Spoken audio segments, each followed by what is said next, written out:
Hello বন্ধুরা, Sangeeta cooking হোমে আপনাদের স্বাগতম। আজকে একটা সম্পূর্ণ নিরামিষ রেসিপি আপনাদের সঙ্গে শেয়ার করছি।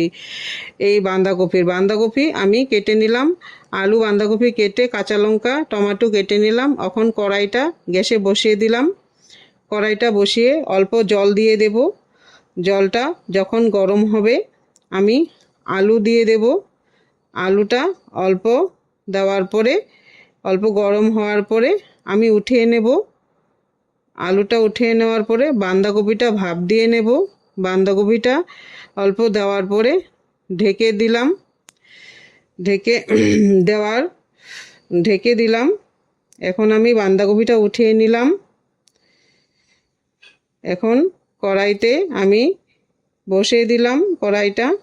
এখন 1 কাপ সানফ্লাওয়ার তেল দিলাম, তাতে 2টা শুকনো লঙ্কা দিলাম। শুকনো লঙ্কাটা লাল হয়ে ভাজা হওয়ার সাথে সাথে তেজপাতা 2টো দিয়ে দেব। তেজপাতা 2টো ভাজা হওয়ার সাথে সাথে এলাইচি 2টা, দারচিনি আর 5 ফোড়ন দিয়ে আলুটা দিয়ে দিলাম। আলুটা লাল হয়ে গেলে এখানে কাঁচা লঙ্কা আর টমেটো দিয়ে সুন্দর করে লাড়াচাড়া করব। লাড়াচাড়া করে কষিয়ে নেব।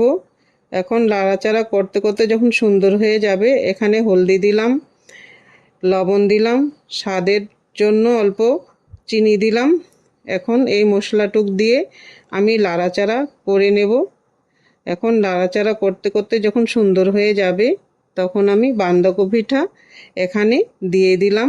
বাঁধাকপিটা দিতে দিতে যখন আমি বাঁধাকপিটা দিলাম, এখন নাড়াচাড়া বারে বারে করব আর ঢাকনাটা বারে বারে দিয়ে দেব।